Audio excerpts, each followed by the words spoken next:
जय हिंद फ्रेंड्स, आप सभी का मैं फ्यूचर स्टडी ग्रुप में स्वागत करता हूँ। देखिए, जैसे अभी हम इतिहास की श्रृंखला को बढ़ाते हुए पढ़ रहे थे आंग्ल मैसूर युद्ध। आंग्ल मैसूर युद्ध की श्रृंखला में हम देखते हैं अंतिम जो है युद्ध है जिसका नाम चतुर्थ आंग्ल मैसूर युद्ध है।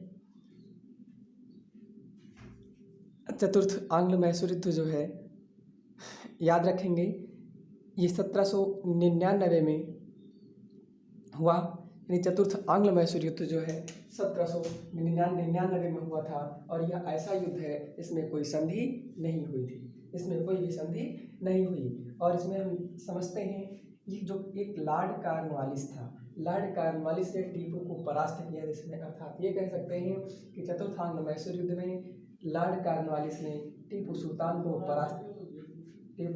परास्त कर दिया था। लेकिन टीपू सुल्तान युद्ध में हारने के पश्चात भी हार नहीं माना। ठीक है, हार नहीं माना। इसने पुनः अपनी शक्ति को स्थापित किया और अंग्रेजों, क्योंकि जो है यह भारत से अंग्रेजों को उखाड़ फेंकना चाहता था, अर्थात जो टीपू सुल्तान था ये अंग्रेजों के प्रति कट्टर था। क्या था? अंग्रेजों के प्रति पूर्णतः कट्टर था। इसे इस प्रकार से विदेशी सहायता भी प्राप्त होने लगी। ठीक है, क्यों? क्योंकि विदेशी यानी फ्रांसीसी हम कहें तो ये अंग्रेजों को भगाना चाहते थे, इसलिए फ्रांसीसी और कई शक्तियाँ भी इसका सपोर्ट करने लगी, जिसके लिए अपने राजनीतिक संबंध बनाने के लिए इसने काबुल, फारस, अरब, मॉरिशस इसमें अपने दूतावास स्थापित कर और यहाँ पर राजदूत भी भेजे। ठीक है, इस प्रकार से कहीं पूछा जाए आपसे टीपू सुल्तान को जो है राजदूत यानी दूतावास का जनक कहा जाता है, ध्यान रखेंगे। ठीक है, जिसमें जो है मॉरिशस में जो फ्रांसीसी थे, फ्रांसीसियों ने इसे प्रोत्साहित किया और प्रोत्साहित करने के साथ साथ इसकी सेना में जो है फ्रांसीसी सैनिकों की भर्ती भी की।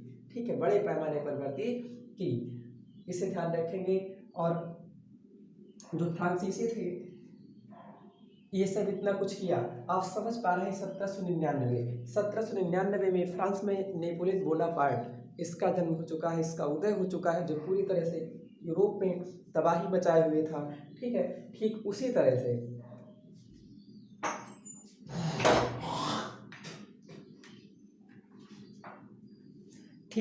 से यह भी टीपू सुल्तान भी नेपोलियन बोनापार्ट की तरह ही करना चाहता था। एक प्रकार से हम ये कह सकते हैं कि इसने जो है टीपू सुल्तान ने नेपोलियन बोनापार्ट से मिलने की कोशिश भी की, अर्थात उससे मित्रता भी बनाई अंत समय में। ठीक है, चलिए देखते हैं।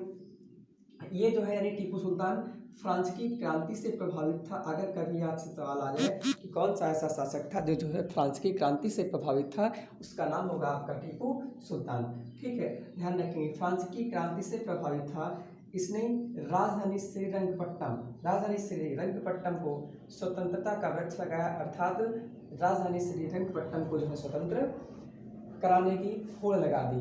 ठीक है, इसे ध्यान रखेंगे, इसे क्या कहा जाता है? तो इसे जैकोबिन क्लब का ये सदस्य था। इंपॉर्टेंट है, ध्यान रखेंगे, सवाल पूछा जाता है वनडे में और हर जगह पर ही कि टीपू सुल्तान किस क्लब का संस्थापक था। तो टीपू सुल्तान जैकोबिन क्लब का सदस्य था, संस्थापक नहीं। क्या था? जैकोबिन क्लब का सदस्य था। और इसने स्वयं को टीपू नागरिक कहा। क्या कहा? स्वयं को इसने टीपू नागरिक कहा। ये सब फ्रांस में से लौटने के बाद ऐसी घटनाएं होती हैं। टीपू को, और ध्यान रखेंगे, टीपू को सीधा साधा दैत्य भी कहा जाता है। टीपू को सीधा साधा दैत्य क्यों कहा जाता है? क्योंकि ये जो है अंग्रेजों के प्रति कट्टरवादी रवैया रखता था।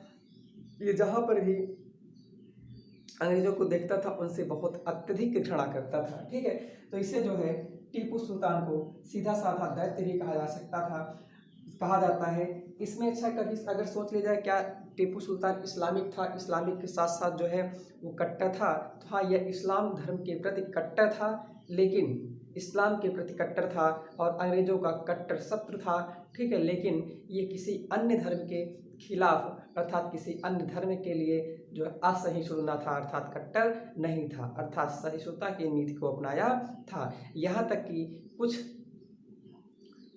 समस्याओं पर, जैसे हिंदुओं के मंदिर लूट लिए जाते थे, तो वहाँ पर जैसे एक श्रृंगेरी का शारदा मंदिर है, इसको इसने जो है माँ शारदा की प्रतिमा को भी इसने मंदिर में स्थापित कराया था। ठीक है, तो इससे यह प्रमाण मिलता है कि यह जो है अर्थात टीपू सुल्तान किसी अन्य धर्म के संबंध में जो है कट्टर नहीं था। ठीक है, बाकी अपने धर्म के प्रति जो है कट्टर था, अर्थात कह सकते हैं कि कोई भी इस्लाम से छेड़छाड़ नहीं कर सकता था। और अंग्रेज़ों के प्रति ये बहुत ही कट्टर भावना से विचार करता था और कार्य करता था। अंग्रेज़ों को पूरी तरह से देश से समाप्त कर देना चाहता था। ठीक है, तो ध्यान रखेंगे। तो इसलिए इसे जो है टीपू सुल्तान को सीधा साधा दैत्य कहा जाता है, समझ जाएंगे। और इसकी वीरता को देखते हुए इसे जो है शेर-ए मैसूर कहा जाता है, शेर-ए मैसूर कहा जाता है। इसका मानना था, यह भी इसका कहना था कि भेड़िए की तरह लंबी जिंदगी जीने से अच्छा है एक दिन शेर की तरह जीकर मर जाना। ठीक है, इसे ध्यान रखेंगे। अर्थात इसका ये मानना था कि हम डर डर करके एक लंबी जिंदगी जिए, ये कहीं इससे अच्छा है कि सेना तान कर अर्थात शेर की तरह दहाड़ कर एक दिन जीना कहीं ज़्यादा बेहतर है। ठीक है, ध्यान रखेंगे, ये टीपू सुल्तान का कथन है। ठीक है, तो देखो इन सभी कारणों के चलते, अर्थात इन सभी कारणों का बेली एक अंग्रेज अधिकारी था, यह पूरी तरह से सभी जो है, क्योंकि ये सदस्य क्यों बन रहा है, जैकोबिन क्लब का सदस्य क्यों बन रहा है। ठीक है, फ्रांसीसी क्रांति से प्रभावित था, ये जो है नेपोलियन बोनापार्ट से संपर्क साध रहा है, दुनिया के अलग अलग देशों में अपने दूतावास स्थापित कर राजदूत भेज रहा है। ठीक है, स्वयं को टीपू नागरिक कह रहा है। ठीक है, ये सभी कारणों का उद्देश्य जो है बेली नामक अधिकारी जानता था, जिसने टीपू के खिलाफ युद्ध की घोषणा कर दी। 1799 में टीपू के खिलाफ युद्ध की घोषणा कर दी और अंततः टीपू सुल्तान श्रीरंगपट्टनम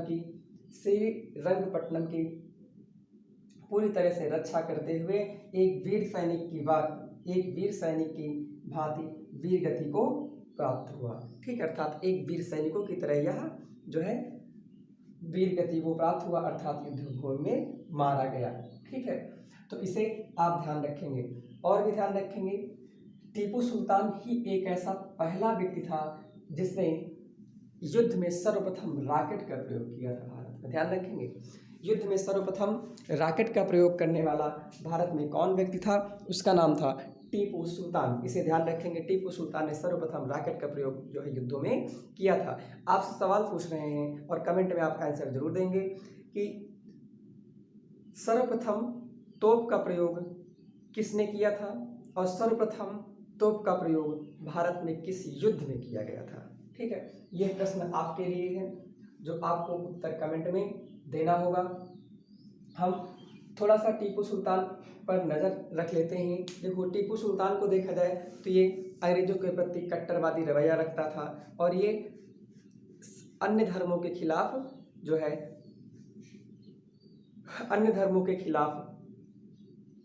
किसी भी प्रकार की कट्टरता नहीं रखता था साक्ष्यों के आधार पर। ठीक है, तो इस प्रकार हम ये कह सकते हैं कि टीपू सुल्तान एक कुशल और योद्धा था, लेकिन अंततः इसका किसी ने सहयोग नहीं किया। नहीं आप समझ पाते हैं, अंग्रेज के साथ मराठा और निजाम ना मिलते तो आज भारत ऐसा ना देखने को मिलता। ठीक है, तो हम ये कह सकते हैं